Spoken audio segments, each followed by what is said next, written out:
Hey, hi, hello. I'm back to deal with subpar flames and half-degree burns from the side of the world that thinks that me even talking about racism as if it's real is super fake, and me bringing up the fact that, hey, maybe a guy doesn't deserve to die just because he doesn't agree with your beliefs is also just super rude and super wrong and super stupid. So, we'll see how my comment section turns out on this video after that. Now, this particular post was something that I made after an interaction where someone in my youth group, in my old youth group, someone who I knew from my old youth group, um, posted something along the lines of, "Hey, black people, get off the cross, we need the wood," which is a stupid saying in the first place, but that's a whole other thing. Um, and this particular individual that I made this post around, or that spawned this post, we'll call him Mickey. Mickey responded to the criticisms that Poppy, the original poster, that Poppy's comment generated. He responded to all of the criticisms saying, "I know Poppy, I know his heart. He would never be a racist."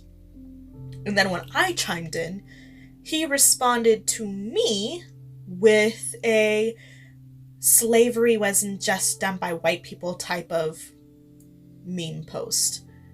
And I was pretty annoyed by that because he knew both of us. So let's get started here. This post was made on June 14th. "So today hasn't been a great day for me. My sister Amy helped to make it a bit better, but since it's already not a great day, I figured I may as well address something that's been on my mind since an interaction that I had last week. If you are defending someone else's prejudiced views on the social movement right now because you know them, and then turning around and devaluing what I have to say, despite also knowing me at some point in time, you are not only part of the problem, you helped create the problem. Words have consequences. Period. I don't care what opinions you hold, I care about the effects those opinions have on the real world, because there are always effects. Humans are beings who act on thought. There have been studies to prove that nearly every action we take is filtered through the way our brain categorizes and filters information. Making numerous jokes about black people stealing around a child can potentially lead to that child internalizing the thought that the majority of black people are thieves. If that child then becomes a law enforcement officer and that perception was never changed, guess which group they're going to be more wary of? And when you add in this myth, this idea that black people aren't really discriminated against in any tangible way, that's just them getting hung up on the past, they internalize that too, and that leads them to feeling justified in their suspicion. And then they see a senior officer shoot a black man they both know does not have a weapon, but who was trying to run away. And they see all the outrage amount to a job suspension. Or maybe they really look up to the officer, and that officer is fired. And mixed in with the outrage, there are people justifying it. There are talks about how the man had a criminal history, and therefore should have been treated with suspicion. And if that officer is not prepared, not ready to think, yeah, that wasn't okay, guess which side they fall out to for their own comfort. That is how this cycle works. That is the consequence of you refusing to just take the time to listen. You can try to justify that the scenario that I just described is conjecture, but if you do, I challenge you to explain to me how else a human being can find it okay to behave that way.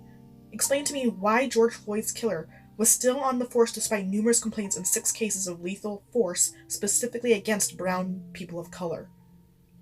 Explain to me how a racist becomes a racist without saying or implying what I just said.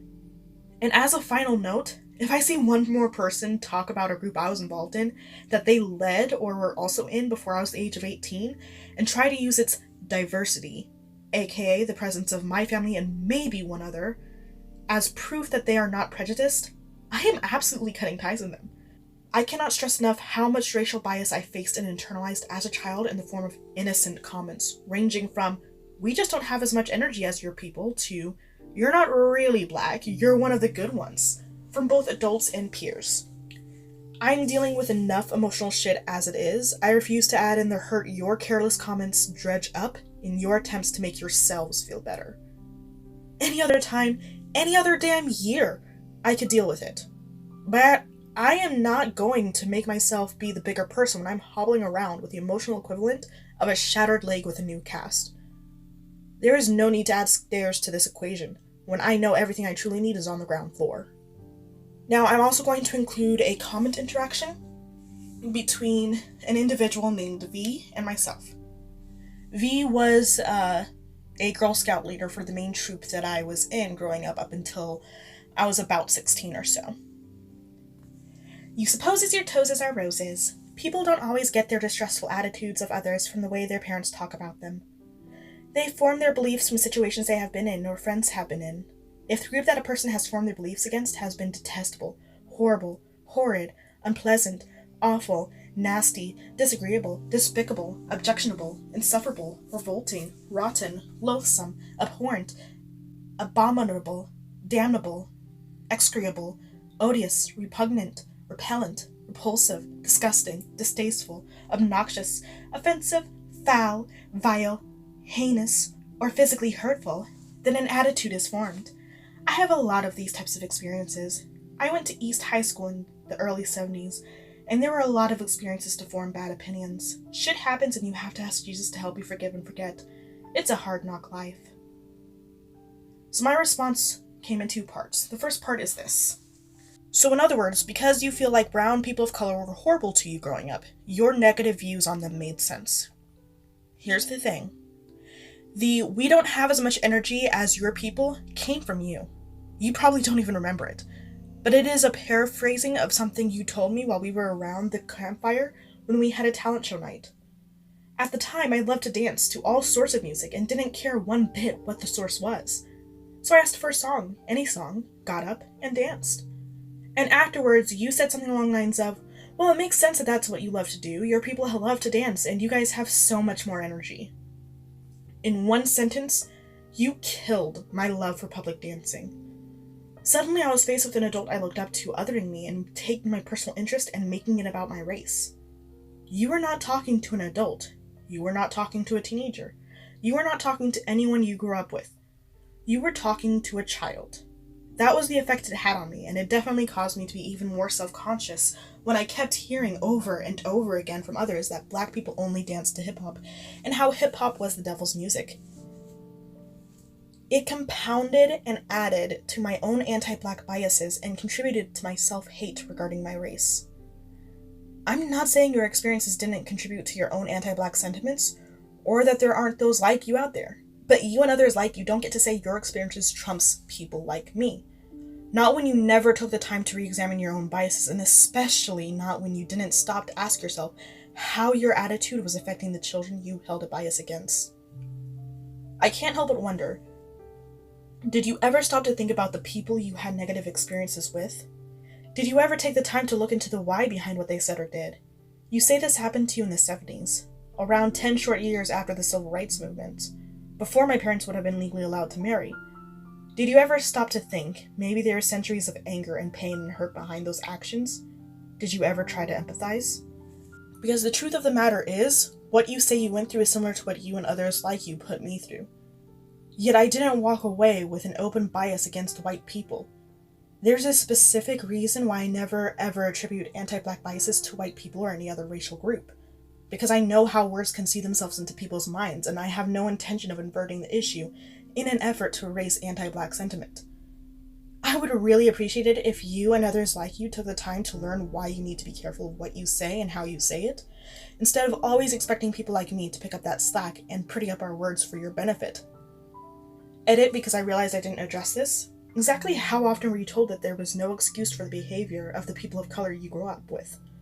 Or do you expect me to believe there wasn't a single person in your life growing up saying things that reinforced your views? You may have succeeded in avoiding that implication with your words, but that doesn't mean I wasn't aware of it.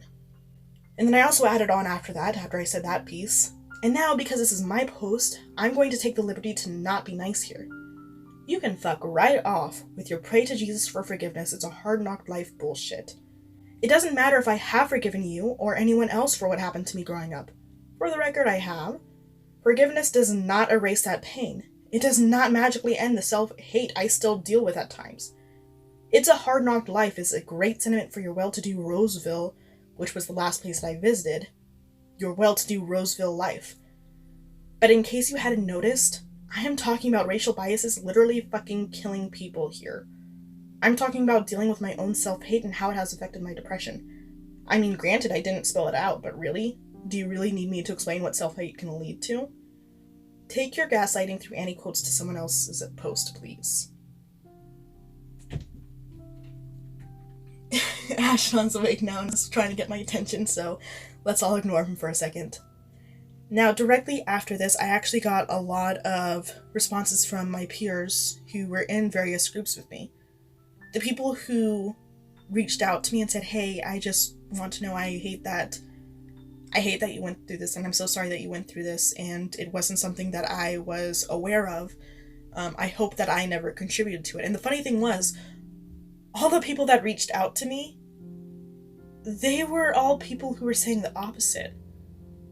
These were all people who actually helped form my decision and my need, I guess, to not exclusively blame white people for what I was put through, even though the majority of people that I interacted with were white. The majority of them, of my aggressors, my people that spouted microaggressions and straight up racist things at me, were white.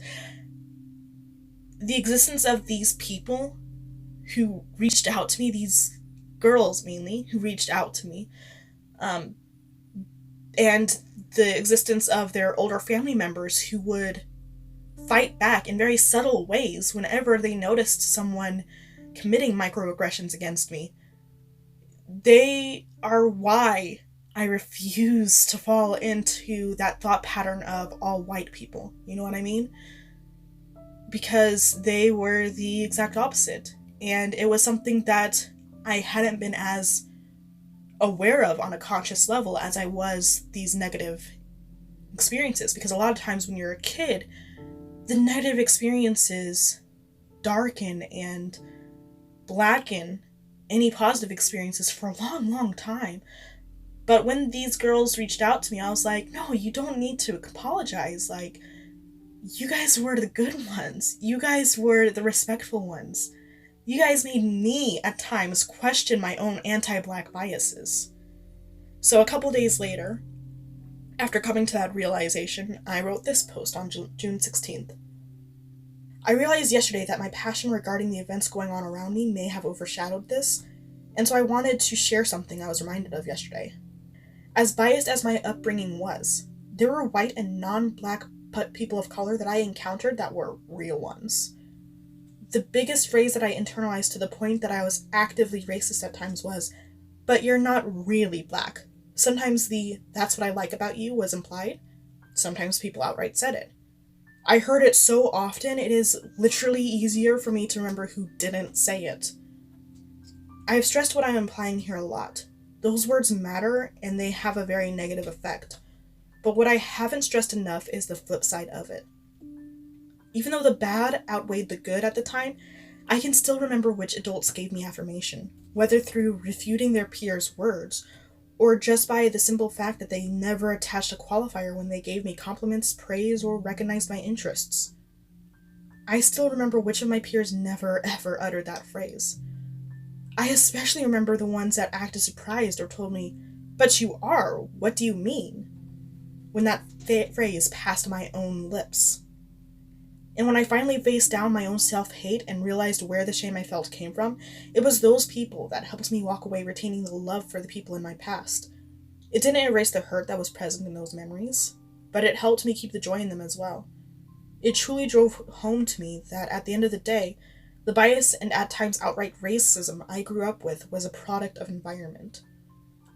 As frustrated as I was, and still am, that anti-black and anti-people of color sentiment is still a thing within our nation, those individuals gave me hope, especially since the adults whom I felt safe with, some of whom spoke up for me when I didn't have the words to, were often the parents or grandparents to the same kids I never heard "you're not really black" from. In a lot of ways, those adults and those peers are right, even though I keep saying, yo, I'm not in a good enough place to deal with the world, my passion keeps flaring up enough for me to, well, do what I'm doing right now. The fact of the matter is, my childhood in a white community and my tendency to not scrub my own friends lists has translated to having a low number of people of color friends here on Facebook. I've been lucky enough to have started connecting with my mom's side of Facebook. I was blessed with a native black friend with an even bigger family than mine, who grew up similarly, yet at the same time so completely different to me. A lot of those kids who looked at me crazy for that self-deprecating phrase, or who never said those words, are so amazingly supportive to people of color communities. But that still leaves the other half of my feed. It's full of people who I love, but honestly do come with at least one hurtful or painful memory. Some, it's a comment made one time too many. Others, it's my first example of a specific type of exclusion. And that half of my feed is why I make these posts. I am a living example that words matter, for better or for worse. Even if my words don't resonate today or tomorrow or even next week, as long as someone from that side of my feed reads them, it has the potential to resonate next month or year or decade. Obviously, I would love for it to be an immediate change. But even though my own racism against myself was hurting me mentally and emotionally, it still took me 2 solid years of listening to stories similar to mine to acknowledge it. It would be a bit much to demand immediate change from people who have the privilege to walk away from it and turn a blind eye. The best I can do is hope my words stick with them and become the seed for them to change, just as the good, supportive individuals stood out to me and helped me realize that no, what I experienced didn't have to be normal. Connecting with and learning about the Black community may have been the nutrient I needed to grow, but the seeds were already planted. I guess what I'm saying here is this. If you are taking the time to listen to people of color voices, uplift those voices, protect those voices, and most of all, affirm people of color children even if it seems small or obvious, you are helping. You are a part of our movements. And even if you have family members that might as well be brick walls, don't keep silent. Every little bit helps, so keep it up, guys. Yeah, I wrote that post feeling more hope than I had in weeks after seeing everything go down. And it's something that I still try to keep in mind, even when dealing with asshole commenters who seriously believe that someone deserves to die just because they were following the law, but also disagreed with their viewpoints. That still gets to me. But other than that, you guys have a good one, and don't be a dick.